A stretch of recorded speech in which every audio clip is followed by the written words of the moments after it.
ಬೆಂಗಳೂರು ನಗರದಲ್ಲಿ ಬೇರೆ ಬೇರೆ ಕಾನೂನಿನ ಆಯಾಮಗಳನ್ನು ಉಪಯೋಗಿಸಿ ಈ ಸುಳ್ಳು ದೂರುಗಳನ್ನು ಯಾರು ಕೊಡ್ತಾ ಇದ್ದಾರೆ ಅವರುಗಳ ಮೇಲೆಯೂ ಕೂಡ ನಾವು ಪ್ರಕರಣಗಳನ್ನು ಈಗ ದಾಖಲಿಸ್ತಾ ಇದ್ದೀವಿ. ಅದಕ್ಕೂ ಕೂಡ ಕಾನೂನಿನಲ್ಲಿ ಅವಕಾಶ ಇದೆ. ಅದೇ ರೀತಿ ಕಳೆದ ಸುಮಾರು 5 ವರ್ಷದಲ್ಲಿ ಈ ರೀತಿ ಯಾವುದು ಸುಳ್ಳು ಕಂಪ್ಲೇಂಟ್ಗಳು, ಸುಳ್ಳು FIRಗಳಾಗಿತ್ತು ಅಂಥವುಗಳನ್ನು ಗುರುತಿಸಿ ಅವುಗಳ ಬಗ್ಗೆ ಯಾರು ಫಿರ್ಯಾದಿದಾರಿದ್ದಾರೆ, ಆ ರೀತಿ ಸುಳ್ಳು ಕಂಪ್ಲೇಂಟನ್ನು FIRನ್ನು ರಿಜಿಸ್ಟರ್ ಮಾಡಿದ್ದಾರೆ ಅಂತಹ ಫಿರ್ಯಾದಿದಾರರ ಮೇಲೆ ಸಂಬಂಧಪಟ್ಟ ನ್ಯಾಯಾಲಯಗಳಲ್ಲಿ ನಾವು ಪ್ರಕರಣಗಳನ್ನು ದಾಖಲಿಸ್ತಾ ಇದ್ದೀವಿ. ಅದರಂತೆ ಒಟ್ಟು 6 ಪ್ರಕರಣಗಳನ್ನು, ಅಂದರೆ 6 ಈ ರೀತಿಯ ಸುಳ್ಳು, ಸಂಪೂರ್ಣವಾಗಿ ಸುಳ್ಳು ಅಂತಕ್ಕಂಥ ಪ್ರಕರಣಗಳೇನಿದ್ದಾವೆ ಅವುಗಳಲ್ಲಿ 6 ಪ್ರಕರಣಗಳಲ್ಲಿ ಈ ಫಿರ್ಯಾದಿದಾರರ ಮೇಲೆ ನಾವು ಇದುವರೆಗೆ ಪ್ರಕರಣಗಳನ್ನು ದಾಖಲಿಸಿದ್ದೀವಿ. ಅದರಲ್ಲಿ 4 ಪ್ರಕರಣಗಳು ಈಗ ವಿಚಾರಣೆಯಲ್ಲಿದ್ದಾವೆ. ಹಾಗೆ 2 ಪ್ರಕರಣಗಳಲ್ಲಿ ಈ ವಿಚಾರಣೆ ಕೈಗೊಂಡ ನ್ಯಾಯಾಧೀಶರು ಇದು ಸುಳ್ಳು ಪ್ರಕರಣ ಅಂಥೇಳಿ ಅಂಥವರ ಮೇಲೆ ದಂಡವನ್ನು ವಿಧಿಸಿದ್ದಾರೆ.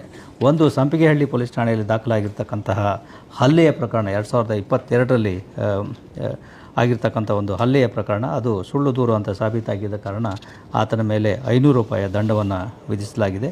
ಅದೇ ರೀತಿ ಇನ್ನೊಂದು ವಾಹನ ಕಳ್ಳತನದ ಪ್ರಕರಣ, ಅದರಲ್ಲಿಯೂ ಕೂಡ ಇದೇ ರೀತಿ ಸುಳ್ಳು ಪ್ರಕರಣ ಅಂತೇಳಿ ಕಂಡು ಬಂದಿದ್ದರಿಂದ ಆತನ ಮೇಲೆ 100 ರೂಪಾಯಿಗಳ ದಂಡವನ್ನು ನ್ಯಾಯಾಲಯದವರು ವಿಧಿಸಿದ್ದಾರೆ. ಇದು ಮುಖ್ಯವಾಗಿ ಈ ರೀತಿ ಸುಳ್ಳು ಪ್ರಕರಣಗಳನ್ನು ದಾಖಲಿಸ್ತಕ್ಕಂಥದ್ದು ಕಾನೂನಿನ ದೃಷ್ಟಿಯಲ್ಲಿ ಒಂದು ಅಪರಾಧ ಆಗ್ತದೆ. ಅನೇಕ ಸಂದರ್ಭಗಳಲ್ಲಿ ಕೆಲವು ವ್ಯಕ್ತಿಗಳು ಕೆಲವೊಂದು ಈ ರೀತಿ ಕಪೋಲಕಲ್ಪಿತ ಕಥೆಗಳನ್ನು ತಂದು ಪೊಲೀಸ್ ಠಾಣೆಗಳಲ್ಲಿ ಈ FIRಗಳನ್ನು ದಾಖಲಿಸ್ತಾರೆ. ಆದರೆ ಆ ರೀತಿ ಆಗಿದ್ದೇ ಆದಲ್ಲಿ ತನಿಖೆಯ ಸಂದರ್ಭದಲ್ಲಿ ಅದು ಸುಳ್ಳು ಅಂತ ಗೊತ್ತಾದಲ್ಲಿ ಅದು ನಿಮಗೆ ತಿರುಗಿ ಬೀಳ್ತಕ್ಕಂತಹ ಒಂದು ಸಾಧ್ಯತೆ ಇರ್ತದೆ ಅನ್ನೋದು ಜನರು ಮನಗೊಳ್ಳಬೇಕಾಗ್ತದೆ.